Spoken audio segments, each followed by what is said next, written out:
Hi and welcome back, my name is Emily. In this video we're going to take a closer look at a new die set from Trinity Stamps. This die set is called Wedded Couple, and it's this beautiful couple looking at each other, and it's a part of the new release called Happily Ever After from Trinity Stamps.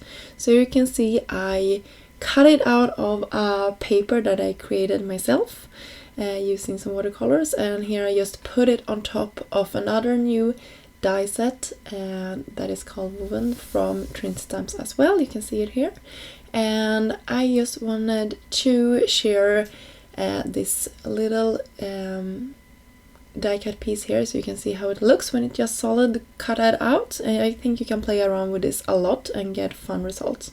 If you want more inspiration, I will leave it some here for you, but if you like even more, you can always visit Trinity Stamps YouTube, our blog, Instagram and Facebook page. Until next time, have a great day.